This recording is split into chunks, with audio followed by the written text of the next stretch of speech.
श्रद्धेय दाजई, आदरणीय श्रीमती उजोग मैडम, उपस्थित नागरिक सज्जन, माता भगिनी,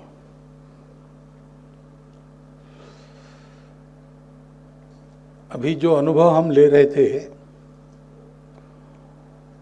उससे और फिर से आपको खींचकर धरातल पर लाना, ये आपको तो अच्छा नहीं लगता होगा, मुझे भी अच्छा नहीं लगता है।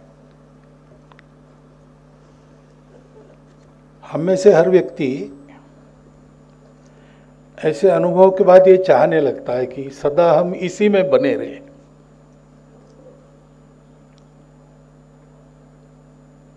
लेकिन ऐसा होता नहीं। और ऐसा क्यों नहीं होता?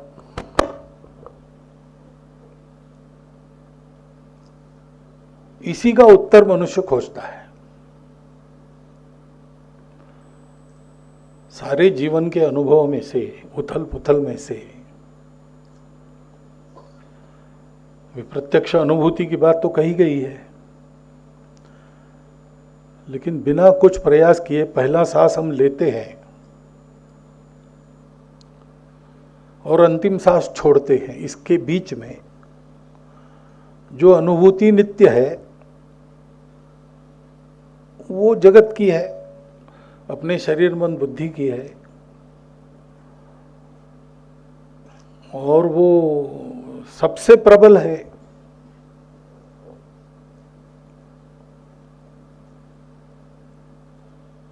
और उसमें द्वैत है, कई प्रकार के सुख भी है, दुख भी है।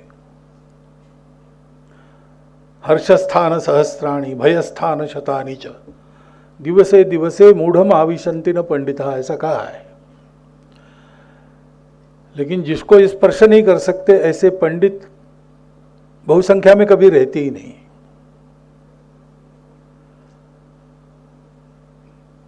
लेकिन और दूसरी एक बात है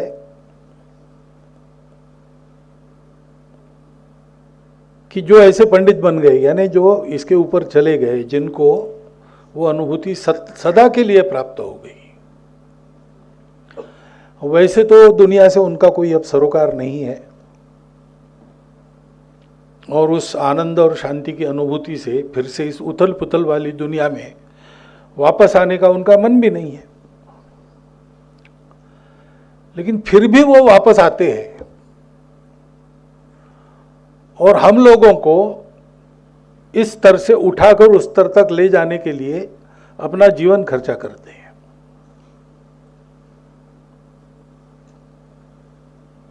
और जब कभी कोई पूछ लेता होगा, पता नहीं कि ये आप क्यों करते हैं, तो तुकाराम महाराज ने उसका उत्तर दिया है एक वाक्य में, बुड़ती है जना देखवे ना डोळा। डूब रहे लोग, वो देखा नहीं जाता। ये जो संवेदना है वो उसी परमात्मा जो आत्मा है बन के हम सब में है, उसी का रूप है। और इसके चलते मनुष्य अपनी दुनिया को और अच्छा बनाने का प्रयास करता है।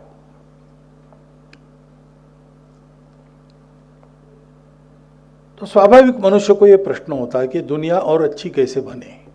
ये दुनिया का मतलब मेरा शरीर मन बुद्धि, ये भी एक दुनिया है। और मेरा अपना जीवन, उसमें मेरी कुछ कामनाएं हैं, इच्छाएं हैं, उसको पूर्ण करने के लिए साधन चाहिए, वो साधन है। और ये सब उद्यम करके मैं तरह तरह के सुख भोगता हूं, फिर भी मुझे जो अपूर्णता लगती है उससे मुक्त होने के लिए मुक्ति का मार्ग है।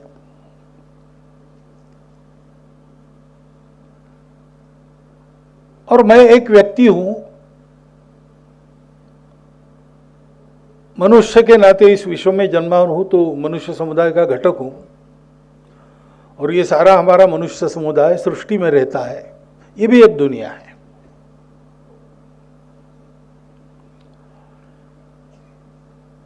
गत 2000 वर्षों में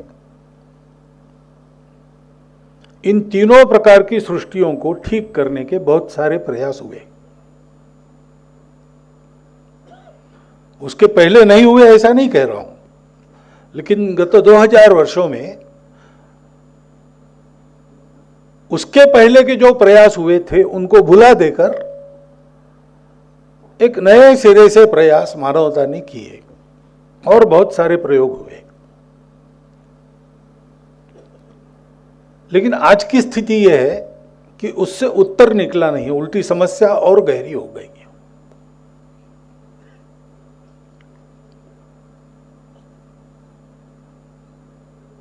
इसके कारण में जब जाते हैं तो ध्यान में आता है कि सृष्टि में जो दिखता है बाहर देखने वाली हमारी इंद्रियों से, जो हम देख सकते हैं, अनुभव कर सकते हैं, या जैसे दाजी ने कहा कि मेजरेबल जो है, टेंजिबल जो है, उन सब के बारे में सब प्रकार के प्रयोग हमने कर लिए।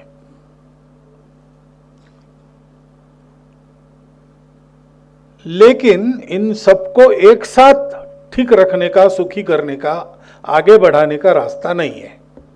इस निष्कर्ष पर ही हम पहुंचे। यानी मेरी अपनी बात करूं तो मुझे शरीर से दुख कष्ट झेलने पड़ेंगे, तब मेरे मन को आनंद देने वाला जीवन मुझे मिलेगा। यानी आनंद प्राप्त करने के लिए मुझे दुख झेलना पड़ेगा। शरीर को सुखी रखना है तो मन बुद्धि का विचार मत करो।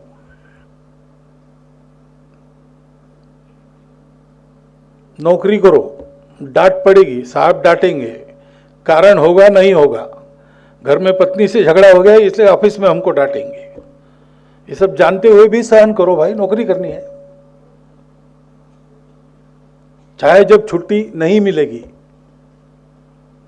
लेकिन मुंडी नीचे डाल के नौकरी करो तो पैसा मिलेगा। नहीं, ये मन का अपमान सहन नहीं होता तो अभाव में रहना सीखो। बुद्धि का सुख चाहिए तो ये दोनों भूल जाओ।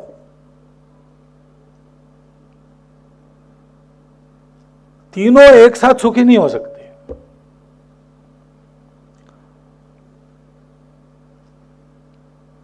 परिवार को सुख मिलता है तो हमको आनंद होता है, परिवार दुखी हो तो हम दुखी होते।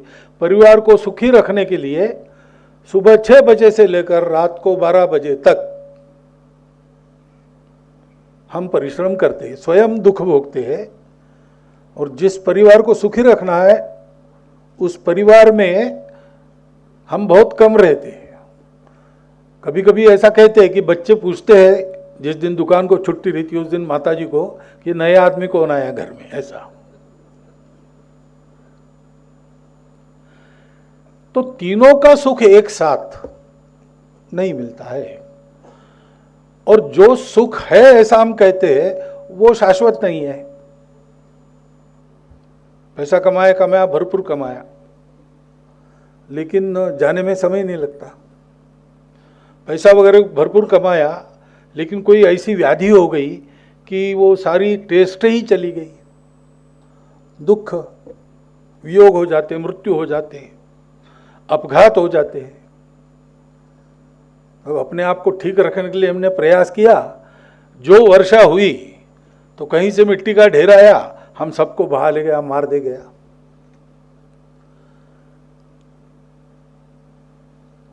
तो प्रश्न आता है मन में। ऐसे ही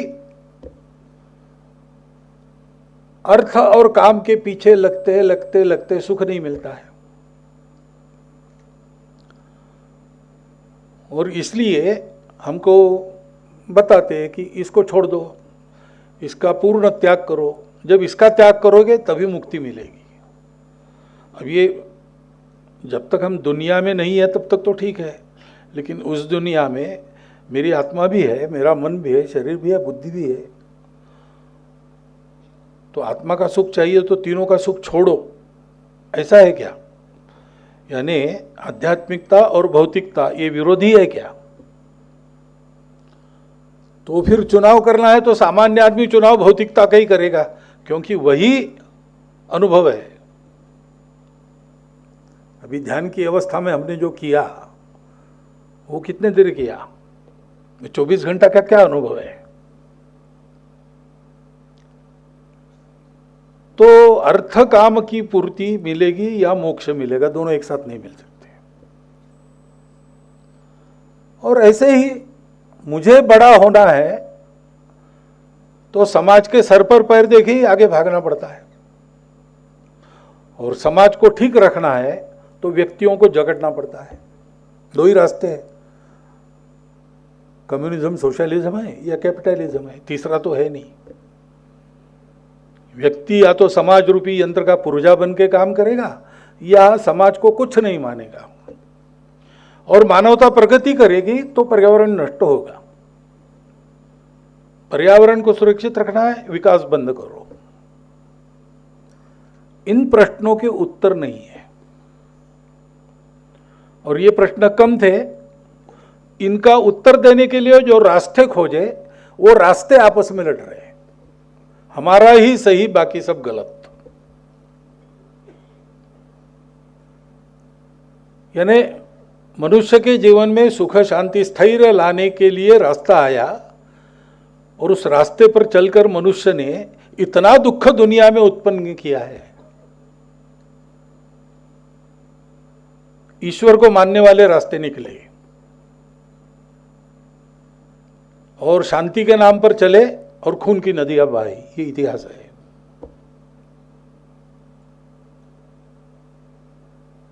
प्रेम के नाम पर चले, छल कपट कर रहे हैं, ये इतिहास है।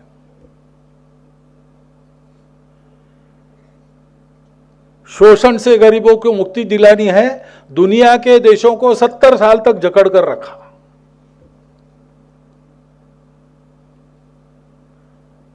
और मुक्त और स्वतंत्र जीवन का पुरस्कार करना है, लेकिन सबकी आर्थिक व्यवस्था पर मेरा डंडा चलना चाहिए, ऐसा भी है। तो चले थे कहां जाने के लिए, पहुंचे कहां?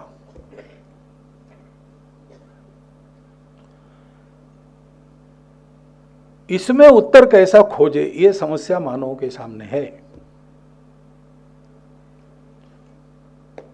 क्योंकि जोड़ने वाला तत्व उनके पास नहीं है। ये सब बातें अलग अलग चलती है। विज्ञान बताता है सब अलग अलग है, एकता है नहीं। विज्ञान बहुत आगे जाता है, लेकिन उसकी गति से हम भागते नहीं। तो आइंस्टाइन जब पैदा हुए और उनकी थियरी जब आई, तब हम लोग न्यूटन के नियमों पर चल रहे थे। अब आइंस्टाइन के नियमों को पकड़ा है, लेकिन दुनिया आइंस्टाइन, विज्ञान की दुनिया उससे भी आगे चली गई है। तो इसका उत्तर क्या है, ये समस्या रहती है।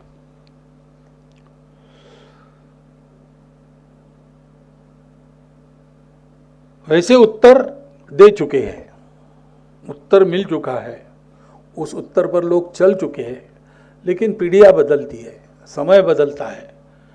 जैसे स्मरण शक्ति है वैसे विस्मरण शक्ति भी है, इसलिए बार बार उसको याद देना पड़ता है। साफ बात है कि सबके मूल में जाओ, पहुंच जाओ तो दिखेगा कि अलग कुछ नहीं है, सब एक ही है। अभी विज्ञान भी कहता है बिग बैंग हुआ, उसके पहले क्या था, ऐसा प्रश्न है वैज्ञानिकों के सामने। उसके पहले और एक सृष्टि बनकर विलीन हो गई, वो भी बिग बैंग से बनी। तो ये जो काल का प्रवाह है वो कब शुरू हुआ, वो शुरू होने के पहले क्या था?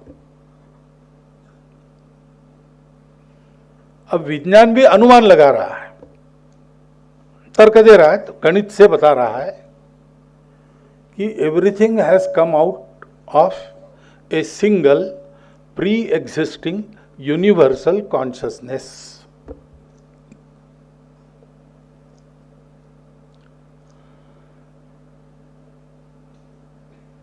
अब वैज्ञानिक उसको ये नाम देंगे लंबा चौड़ा,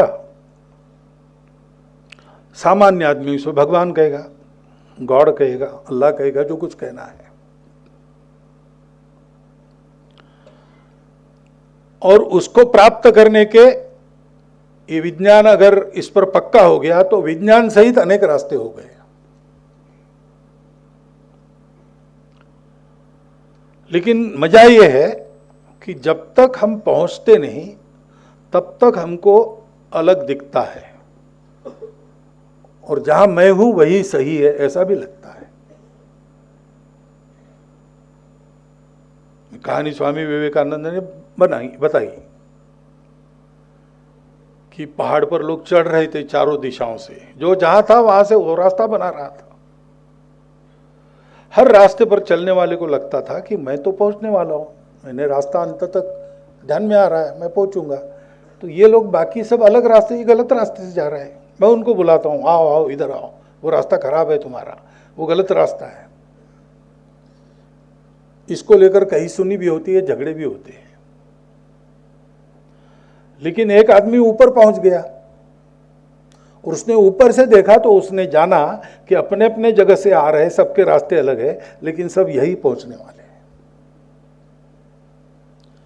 तो दुनिया के इस सारे मतांतरों में जो सत्य तक पहुंच गए उनको ये बात ध्यान में आई, और सौभाग्य से वो हमारे भारतीय परंपरा के हमारे पूर्वज थे।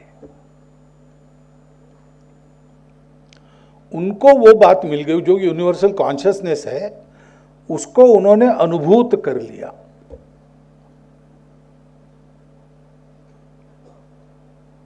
और इसलिए उन्होंने एक ऐसा समाज बनाया, ऐसा देश बनाया जिसका कर्तव्य ही है दुनिया में समाज के नाते, देश के नाते, राष्ट्र के नाते टिके रहना, समर्थ रहना, संपन्न रहना, और संपूर्ण दुनिया को यह बताना कि भाई अपने अपने रास्ते से चलो, आपस में झगड़ा मत करो, पहुंचने वाले सब वही है। रुचि नाम वैचित्र्यात् रुजु कुटिल नाना पथयुता नृणाम एको गम्यस्त्वमसि भयसाम अर्णमयुवा। रुचि भेद के अनुसार, अपने अपने स्थिति के अनुसार रास्ते अलग अलग होते हैं, दर्शन भी अलग अलग होता है, लेकिन वस्तु तो एक ही है।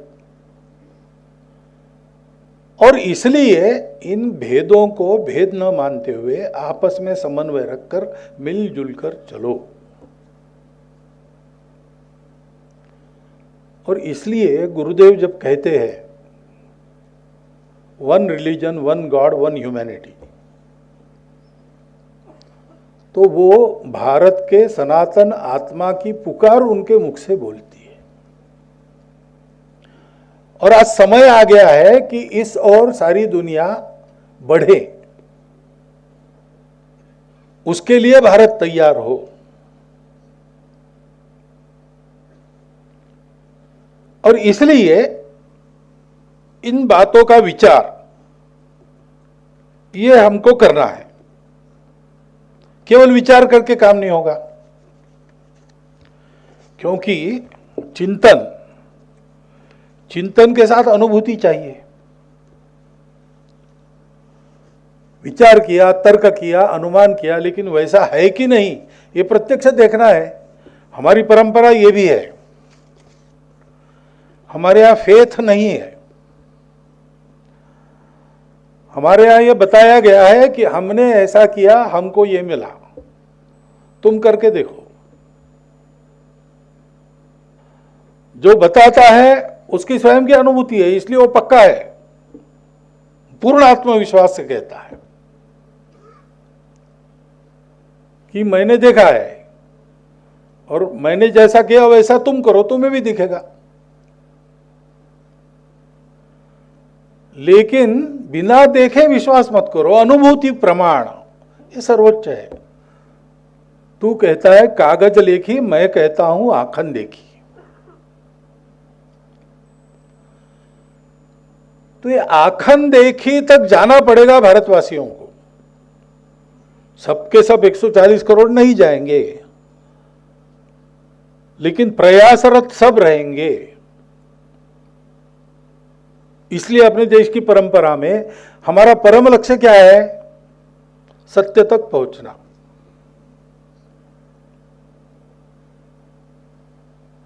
उसके रास्ते हैं सब, रास्तों का विरोध नहीं है, लेकिन रास्तों में आपस में विरोध भी नहीं होना चाहिए। विरोध जो होता है वो अज्ञान के कारण होता है। तो जब ये कहा जाता है गुरुदेव के द्वारा कि वन रिलीजन, तो कभी कभी ये कंफ्यूजन हो सकता है कि वन रिलीजन तो सो कॉल्ड इस्लाम के मानने वाले भी कहते हैं इसी में आ जाओ सब लोग, ईसाई भी कहते हैं। हमको ये नहीं कहना है, क्योंकि रिलीजन शब्द का अर्थ गुरुदेव जो करते हैं वो क्या कहते हैं अंग्रेजी में मिला, we must make clear however the meaning of religion, for no term is liable to be more misunderstood. By religion we mean the direct first-hand relationship of man and God, and not any unsystematized and uncriticized methods of belief and practice. If there is a uniqueness about the relationship of man and God, such uniqueness must subsist wherever man exists. Hence, there is no meaning in saying that this uniqueness is exhibited in any one form of religion more than any other. Religion thus stands at the top of all religions. सब रिलीजनों के sir पर खड़ा जो मूल है, सब रिलीजनों के अंदर जो रिलीजन की आत्मा है, we may even say that it is immanent in its various forms. Religion is for all humanity. Its manifestations are for different races and climes. तो रिलीजन और मैनिफेस्टेशन, उसमें उन्होंने फर्क किया है। ये रास्ते मैनिफेस्टेशन से, religion concerns itself with the essential, it forms with the accidental. Religion is the embodiment of the universal, its forms are individual manifestations of it. The relation of the one and the many is nowhere better exhibited than in relation of religion and its various forms. अब इस बात को समझना हो तो भारतवर्ष पर दृष्टि रखिए।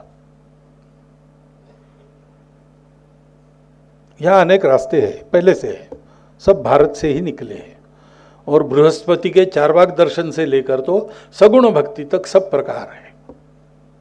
वेदों को मानने वाले से लेकर तो वेदों की निंदा करने वाले तक के सब प्रकार है। परंतु ये सब फॉर्म्स है। आप देखेंगे तो आपको ध्यान में आएगा कि ये सारे अलग अलग रास्ते, क्वचित परस्पर विरोधी बनने वाले रास्ते भी अपने आप को एक चौखट के अनुशासन में बिठा रहे हैं। 4 शब्दों में उसका वर्णन किया जा सकता है: सत्य, करुणा, शुचिता, तपस। तपस पहले आता है, उससे बाकी बातें निकलती है। तपस से चित्त शुद्धि, जो रास्ते हैं अपने, वो चित्त शुद्धि तक हमको ले जाते हैं। उस साधना को जारी रखते हुए चित्त शुद्ध होने के बाद उसमें संवेदना, करुणा निकलती है, और उसके आधार पर हम सत्य तक पहुंचते हैं। ये religion at the top of religion है। सारी दुनिया के रिलीजन जिन्होंने उसका प्रत्यक्ष अभ्यास करके देखा, श्री गुरुदेव को रामकृष्ण परमहंस के बारे में अत्यंत आदर था। एक जगह उन्होंने कहा है, विवेकानंद और राम तीर्थ, और उनके भी बड़े, उनसे भी श्रेष्ठ रामकृष्ण परमहंस, ऐसा उन्होंने कहा है। उन्होंने इन सब रास्तों की, इस्लाम और ईसाइयत की भी उपासना करके उसकी अंतिम परिणति तक वो गए, और उन्होंने कहा कि ये रास्ते हैं, जितने मत होंगे उतने रास्ते होंगे, जो तो मत तो पथ, वही केवल अलग है, बाकी कुछ अलग नहीं है, वहीं पहुंचते हैं। सब रास्तों से। ये प्रत्यक्ष बताने वाला भारतवर्ष है। ये प्रत्यक्ष बताने वाले पूर्व में भी थे, जब हमने वो प्रसिद्ध श्लोक कहा, यम ब्रह्मा वरुणेन्द्र रुद्रमरुतस्तुन्वन्ति दिव्यै स्तवैर वेद सांग पद क्रमोपनिषदं गायन्ति सामगा या ध्यानावस्थित तद्गतेन मनसा पश्यन्ति यम योगिनो। सुरासुरगणा देवाय तस्मै नमः यस्यांतं न विदुः सुरासुरगणा देवाय तस्मै नमः। पुराना श्लोक है। तो ये रूप अलग अलग देखना, ये हमारी रुचि, हमारी दृष्टि, इसका प्रताप है। वस्तु तो एक ही है। और जैसा आपने कहा कि मूर्ति को नमस्ते करते समय, नमस्कार करते समय मूर्ति के आगे जो भगवान है उसका स्मरण करो। जैसे कोई किसी चीज को अंगुली निर्देश करके हमको बताता है, तो पहले तो हम उस अंगुली को ही देखते हैं, क्योंकि वो बता रहा है। तो कहाँ बता रहा है? अंगुली देखते हैं। लेकिन अंगुली को ही देखते रहे तो वस्तु नहीं दिखेगी। अंगुली जिधर निर्देश कर रही उधर देखना है। ऐसे सर्वत्र पवित्रता देखने वाले हम लोगों ने मूर्तियों में, रंगों में, आकार में, कई बातों में इस पवित्रता को मानकर उसमें से उसको देखना सीखा। ये होता ही है, कॉन्शियसली नहीं सीखना पड़ता। मनुष्य अपने प्रवृत्ति के अनुसार ही सीखता है। लेकिन ये सारे रास्ते, उसके ऊपर जो है religion at the top of religions, गुरुदेव उसको कह रहे हैं। जिस समय गुरुदेव ने अपनी सारी बातें कही, उस समय उन्होंने ये भी कहा था कि पाश्चात्य विद्वानों को ये मैं बताऊंगा कि हमारे पास भी तत्वज्ञान का धन है और प्रतीति के साथ है, और उनकी भाषा में उनके ही तर्क देकर मैं उनको और इसकी सत्यता समझाऊंगा। तो इसलिए उनकी भाषा में उन्होंने बोला। उनको हमारा शब्द मालूम नहीं था, इसलिए उनको शायद रिलीजन ही कहना पड़ा हो। लेकिन इसके लिए हमारे यहाँ शब्द है, जो religion at the top of religion है वो धर्म है। अब दुर्भाग्य है कि हम अपनी भाषा भूल गए, इसलिए हम धर्म को रिलीजन समझते हैं। तरह तरह के ये संप्रदाय, वो धर्म नहीं, धर्म इनका लक्ष्य है। वो हमको धर्म मार्ग से ले जाने वाले, सम्यक प्रदान करने वाले ऐसे रास्ते हैं। और वो सम्यक रहे, सम्यक रूप से प्रदान करे, भटकाए नहीं, बिगड़ाए नहीं। इसलिए ये चौखट है, वो धर्म की चौखट है। धर्म उनका अनुशासन है। अर्थ, काम और मोक्ष तीनों को धर्म का अनुशासन पालन करना पड़ता है, तब वो अपने परिणामों में हमको कल्याण की ओर ले जाते हैं। अर्थ बिगाड़ता है, लेकिन अर्थ अनिवार्य है, कि बिना अर्थ के कुछ संपन्न नहीं होता। धर्मस्य मूलम अर्थम, भूखे भजन न होए गोपाला। लेकिन अर्थ प्राप्त होने के बाद गोपाल की ओर जाए, इसलिए धर्म का अनुशासन चाहिए। धर्म अविरुद्धो भूतेषु कामोस्मि भरतर्षभा। धर्म के अविरुद्ध काम, काम पुरुषार्थ का पूरा सैंक्शन है अपने यहां, लेकिन वो धर्म के अविरुद्ध होना चाहिए। ऐसे मोक्ष को भी नियम है, वो नियम पालन करके ही चलना पड़ता है। ब्रह्मवेत्ता महापुरुष भी जब समाज में आते तो उन्होंने नियम बनाए हैं सन्यासियों के लिए। एक गांव में 3 दिन से ज्यादा नहीं रहना, कहाँ खाना, कैसे रहना, क्या करना। उनको उधर जाएंगे जंगलों में, हिमालय में जाके साधना करेंगे तो उनको कोई पूछने वाला नहीं है। वहां वो सब धर्मों से ऊपर है। लेकिन जब समाज में रहेंगे तो उनको समूह का अनुशासन है। क्योंकि ये सारी जो मनुष्य निर्मित बातें हैं, रास्ते, प्रतीक, पूजा, मूर्तियां, अर्थवाद, सबकी बात, सब ये बातें, ये मनुष्य निर्मित है, तो उसको एक मर्यादा है। इस मर्यादा का पालन करके चलो और अमर्याद तक पहुंचो। इसलिए वन रिलीजन कहते समय गुरुदेव क्या कह रहे हैं हमको समझना पड़ेगा। कोई ये रिलीजन नहीं था, तब से जो चला है, जिसके नियम के आधार पर सारा चलता है, जो अभ्युदय और निश्रेयस की सिद्धि करता है, जो इन सब अलग अलग चीजों को जोड़कर चलाता है, मन बुद्धि शरीर को साथ चलाता है, धर्म अर्थ काम और मोक्ष को एक साथ उस पर आगे बढ़ाता है मनुष्य को, और सृष्टि समष्टि और व्यष्टि यानी व्यक्ति समुदाय और सृष्टि इनको एक साथ ठीक रखता है। वो चौथा हमारे पास है। जब सृष्टि का संदर्भ आता है तब हम उसको धर्म कहते हैं, जब शरीर मन बुद्धि का संबंध आता है तब हम उसको आत्मा कहते हैं, और जब अर्थ काम वगैरह का संबंध आता है तब हम उसको धर्म कहते हैं। ये जोड़ने वाला जो तत्व है वो religion at the top of religion है, ऐसा मैं मानता हूं, जो मैंने चिंतन किया और अनुभव किया है उसके आधार पर। और इसलिए उसके द्वारा वन गॉड, तो वन गॉड यानी हमारा परसेप्शन अलग अलग हो सकता है, लेकिन अब सबको पता होना चाहिए कि ये हमारा दर्शन है, जो है वो उससे और आगे कुछ है। और जब वो उसको पालूंगा तो कुछ अनुभवी लोग कहते हैं कि वो देख सकते हैं लेकिन उसके बारे में बता नहीं सकते। गिरा अनयन नयन बिनु बानी, अनिर्वचनीय।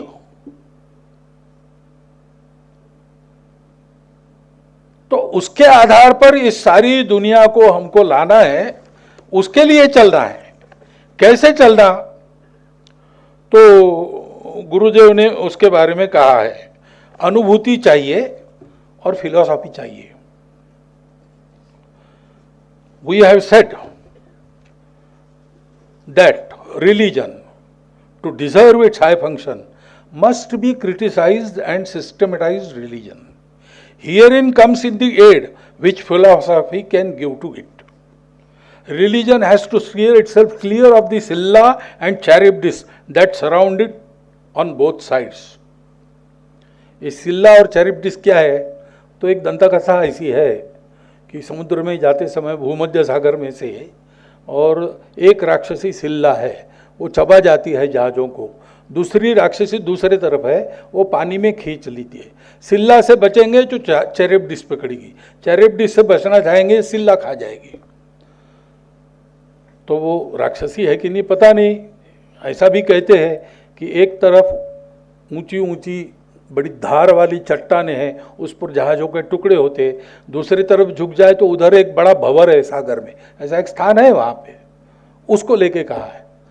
परंतु इन दोनों खतरों से बचकर विचार होना चाहिए। Religion has to steer itself clear of the Scylla and Charybdis that surround it on both sides, for on the one hand there is danger of superstition which is unworthy view of God. On the other, there is skepticism, which is denial of God. True religion has to steer itself clear of both these dangers, and it is only the helm of philosophy which can steer it straight to a safe and happy haven.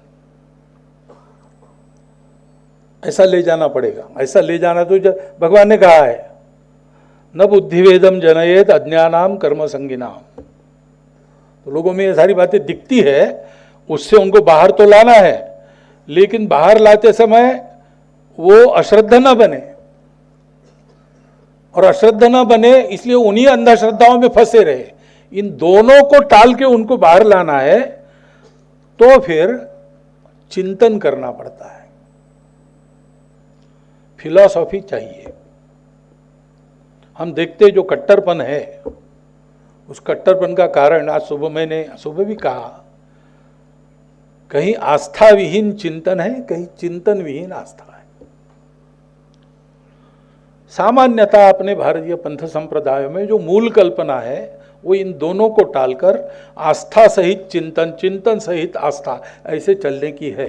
हम आत्मविस्मृत हो गए, हमने उसको विकृत कर दिया, वो बात अलग है।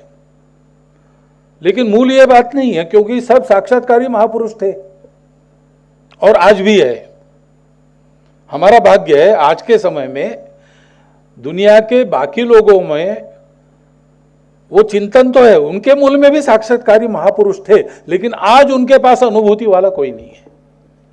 हमारा सौभाग्य है आज हमको अनुभूति जिनके पास है ऐसे लोग मिलते हैं, और वो अनुभूति हमको कराने में भी वो समर्थ है। जो बात कही गई आजी के द्वारा कि इनको सबको एक साइंटिफिक एविडेंस के नाते इनका परीक्षण करके उसका डॉक्यूमेंटेशन करना चाहिए वगैरह, वो है हमारे पास और ये हो सकता है। उसके आचार्य है, उनको अनुभूति है, वो बताते हैं, हम देखते हैं। और इसलिए हमको इस प्रकार सामान्य लोगों में भी धीरे धीरे श्रद्धा के साथ विचार जुड़ जाए। वास्तव में श्रद्धा कभी अंध नहीं होती, क्योंकि श्रद्धा में दो शब्द है, श्रत और धा। परिश्रम करके धारण किया है, वो परिश्रम चिंतन का ही होता है। ठोक बजा के देखा, सत्य है ऐसा लगा, पूर्णता तक नहीं पहुंचा हूं लेकिन पक्का है इस मार्ग से जाऊंगा। हाइपोथेसिस इसे ही कहते हैं ना।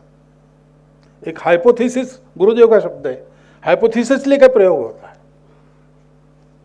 हमारे यहां यही कहा गया है, पुराणम इत्येव न साधु सर्वम न चापि काव्यम नवम इति अवध्यम संतः परीक्षान्यतरत भजन्ते मूढ़ पर प्रत्ययनी बुद्धि। तो ऐसा परिश्रम ये अपने देश में होना पड़ेगा, इसकी आवश्यकता है। प्रयास भी बहुत सारी शुरू है।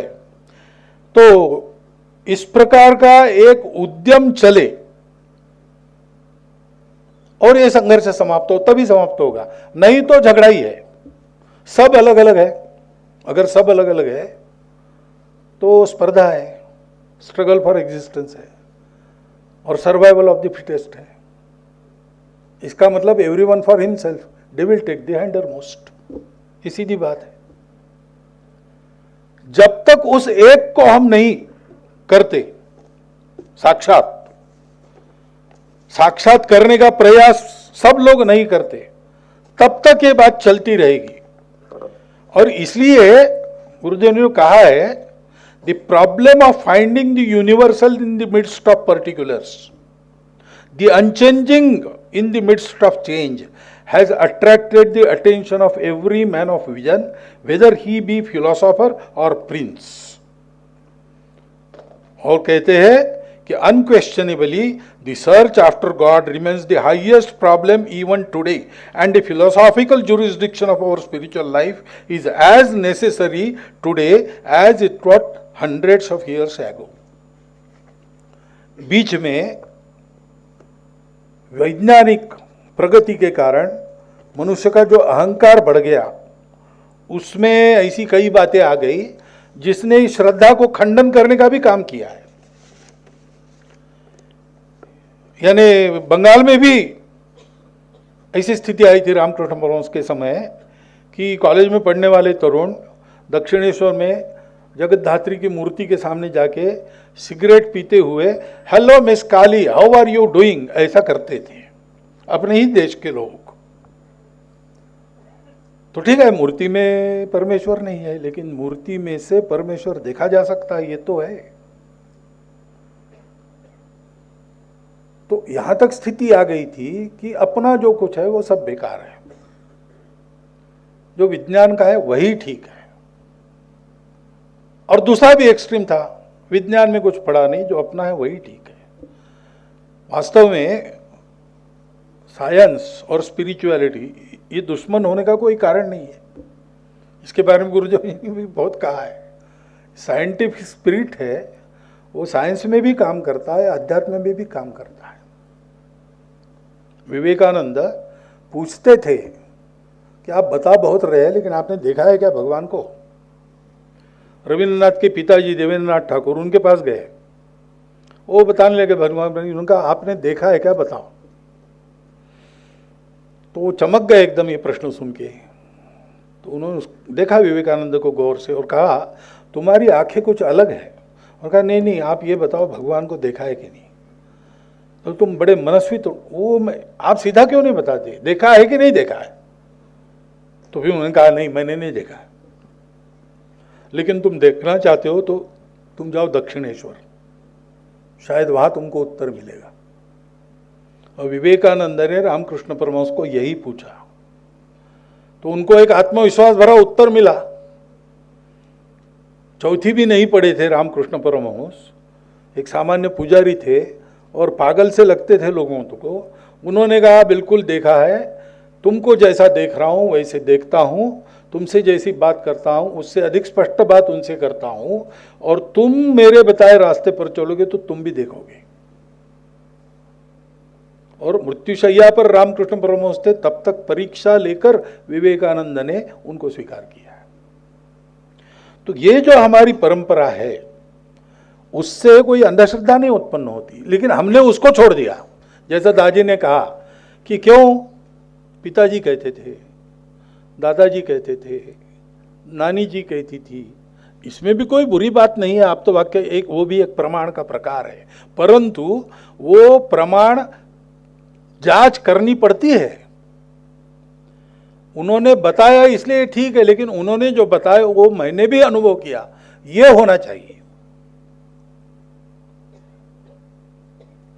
और इसलिए इस प्रकार की बातों पर चलना चाहिए, ऐसा गुरुदेव का कहना था। साफ साफ उन्होंने कहा है, we do not want India to imitate इधर फ्रांस और America.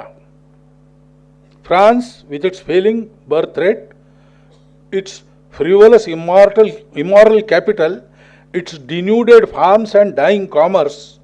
America, sordid and soulless, immersed in money making, a slave of mammon, and forced to mimic the culture of the very against which it revolted. उस समय उन्होंने कहा है, ये वो 26 साल के थे तब लिखा है, 1912 की बात है। कोई एक मिस्टर हरदयाल थे, उन्होंने बहुत सारी बातें लिखी भारतीय तत्वज्ञान के बारे में, उसका उत्तर देने वाला उनका लेख है, उसमें उन्होंने लिखा है। और आज ये प्रत्यक्ष अनुभव में आता है अपने लोगों के, जवान पीढ़ी वहां जाती है वो भी अनुभव करती है कि ये सब लोग अब लड़खड़ा रहे, इनको रास्ता नहीं मिल रहा। तो हमको रास्ता देना है तो उसी प्रकार का देना पड़ेगा, जो पुरातन में जो कुछ प्रमाणित है, अनुभूत है, उसको तर्क के आधार पर मंडन करते हुए ताकि स्वीकार हो, और नए में से जो कुछ लेने लायक आता है उसको लेके, सिल्ला और चैरिप्टिस दोनों को टाल के ऐसा चलना पड़ेगा। तब हम दुनिया को रास्ता दिखा सकेंगे। और इसके लिए कितना बड़ा जन जागरण आवश्यक है, कैसे कैसे लोगों को बताकर लाना पड़ेगा। तो ये कोई इक्के दुक्के का काम नहीं। महापुरुष आते हैं जाते हैं, लेकिन उनका बताया हुआ रास्ता अपने अनुभूति में लाकर उसको जीवित रखना, आगे चलाना, इसके लिए ये चिंतन अपना भी चाहिए। उस चिंतन की अनुभूति प्राप्त हो ऐसा प्रयास अपना भी चाहिए। स्वल्पमल्पस्य धर्मस्य, ये हम सबके आचरण में चाहिए। और एक बुद्धि चाहिए कि क्योंकि गुरुदेव जैसे लोगों ने कहा है कि सब एक है, तो सब एक है, उसका अनुभव लेने का मैं प्रयास करता हूं। और वो अनुभव जैसे जैसे आता वैसे अधिक बताऊंगा, लेकिन सबको बताऊंगा कि इस पर चलो, ऐसा रहो, उसके लिए सद्गुणों को बढ़ाओ, दुर्गुणों का निर्देश। भारतवर्ष का एक जीवन खड़ा होना पड़ेगा। एक समय में भारतवर्ष के लोगों की कीर्ति थी। हमारे लोग यहां से बाहर गए, एक एक देश में उन्होंने जो किया है, आज भी हम लोग वहां जाते हैं, भारत से आते हैं तो नमस्कार करते हैं। चीन में गए, डॉक्टर सुब्रमण्यम स्वामी ने बताया उनका अनुभव।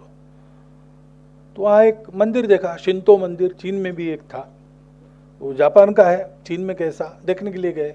तो वहाँ बहुत सारे चीनी लोग भी आए थे, ये भी गए अंदर, वो मोमबत्ती जलाना, अगरबत्ती जलाना करके वापस आ रहे थे। एक चीनी महिला आई, उन्होंने उनको देखा, हिंदू, यानी हिंदू, हिंदुस्तान से? उन्होंने कहा यस। उसने चरण स्पर्श किया। क्यों? क्योंकि जो हिंदू वहां गए थे पहले कभी, उनके बारे में जो धारणा थी उसका परिणाम आज भी है। आज हमारे लोग वहां जाते हैं अथवा वे लोग यहां आते हैं, तब उनको क्या अनुभूति होती है। और मैं तो ठीक था भाई, ये बाकी लोगों ने किया, ऐसा हम टाल नहीं सकते, क्योंकि पूरा समाज हम एक है। इस समाज का वातावरण ऐसा रखना हमारा दायित्व है। इस समाज की जो परंपरागत साधनाएं जो सत्य तक पहुंचाती चलती आई है, उनको उनकी प्रैक्टिस में जीवित रखना और उसके एक्सपीरियंस में हमको जीवित रखना, ये हमारा काम है। कुछ ना कुछ उपासना, कुछ ना कुछ संस्कार, उसके आधार पर जीवन में बदल, उसके आधार पर इस बात को जानना। पूर्ण अनुभूति तो एक अवस्था प्राप्त होने के बाद होती है, लेकिन हम जा रहे हैं वो रास्ता ठीक है, इसका प्रत्यय देने वाली बातें हमको नित्य प्रतीत होती है, सामान्य लोगों को भी होती है। थोड़ा शुरू किया तो थोड़ा थोड़ा मिलता है। फायदा क्या होता है इसकी बात नहीं कर रहा हूं मैं। जो अपने में परिवर्तन आता है उसके चलते अपने करने में, अपने बोलने में, अपने चलने में जो एक उन्नति दिखती है, उसके परिणाम दिखते हैं, वो प्रतीति सबको आती है। सबको उस मार्ग पर बढ़ना पड़ेगा। और गुरुदेव का ये सपना, क्योंकि गुरुदेव का केवल सपना नहीं है, ये हमारे पूर्वजों का सनातन काल से सपना है। और वो सपना अपने देश का अहंकार सारी दुनिया में और बताने के लिए नहीं है। तो एक सत्य हमारे पास है जो सबके जीवन में सुख, शांति, स्थैर्य प्रदान कर सकता है। और सब में हम हैं और हम सब में हैं, हम में सब है, ये प्रतीति हमारी है। अगर ये है तो ये हमारी स्वाभाविक बात बनती है कि हम सबको अच्छा बनावें। हमने ये किया है। जब यातायात के साधन नहीं थे तब मेक्सिको से साइबेरिया तक और इंडोनेशिया से वहां अलास्का तक हमारे पूर्वज पहुंचे, और जहां गए वहां किसी को लूटा नहीं, किसी का राज्य बर्बाद नहीं किया, सबको सभ्यता दी, सबको शास्त्र दिए, गणित दिया, विज्ञान दिया, आयुर्वेद दिया। इसलिए तो हमारी प्रतिष्ठा है। वो सब हम करेंगे तो दुनिया में भारत का नाम होगा। दुनिया में भारत का नाम किस लिए होगा? मिलिटरीली स्ट्रांग हमारे पहले भी बहुत हो गए, इकोनॉमिकली स्ट्रांग हमारे पहले भी बहुत हो गए, इसमें कोई बड़ी बात नहीं है। लेकिन दुनिया में किसी ने अब तक किया नहीं, हम करते रहे हैं, ऐसा यही काम है। संपूर्ण दुनिया में जाना, संपूर्ण दुनिया की मानवता को अधिक समृद्ध बनाना, सृष्टि को अधिक समृद्ध बनाना, व्यक्तियों को शील संपन्न बनाना, एक दृष्टि देना कि सबको साथ रहकर आगे बढ़ना है। ये दृष्टि देने के लिए हमारा जन्म है, हमारा भाग्य तब फलता है जब इसमें हम कार्यरत हो जाते हैं। वो काम हमें करना पड़ेगा और गुरुदेव के इस आशा को हम सब ने अपने अपने परिश्रम से और पूरा करना पड़ेगा। जो बात जिरली जी ने कही और शायद आधी छोड़ दी, वो मैं पूरी कह देता हूँ गुरुदेव के ही शब्दों में। If India must rise, she will rise in a most peculiar way, not hitherto known to all history. She will combine the virtues of the West and the East and will rise superior to both. If the West and the East are to meet, they will meet in India and not in Europe. What a glorious prospect lies before India. I see India flinging away superstition, sloth and intellectual inertia. I see her taking up the scientific spirit and the energy of Europe. I see her assimilating the excellences of both the East and the West and rising in the scale of modern nations, preserving all the while the integrity and pristine purity of her spiritual self. Bharat के नवोत्थान के उद्यम को प्रारंभ जब हुआ, उद्यम के प्रारंभ काल से जो जो दृष्टा मनीषी हमको मिले हैं, उन सब ने अलग अलग शब्दों में इसी बात को कहा है। ये हमारे लिए एक मार्ग संकेत है, उसको प्रमाण मानकर हम अपना पुरुषार्थ करें, इतनी एक विनंती आपके सामने रखता हूं। और मैं तो अधिकारी नहीं हूं ऐसी बातों को बोलने का, तो क्योंकि अनुभूति संपन्न व्यक्ति यहाँ बैठे हैं, आप में से बहुत लोग साधक हैं, उनका अधिकार मैं इसमें ज़्यादा मानता हूँ। परंतु देश में घूमता हूँ और परिस्थिति ध्यान में आती है और कुछ कुछ मैं भी पढ़ता हूँ, अपने पूर्वसूरियों ने जो कहा है उसके आधार पर जो मन में आता है आपके सामने रख दिया है।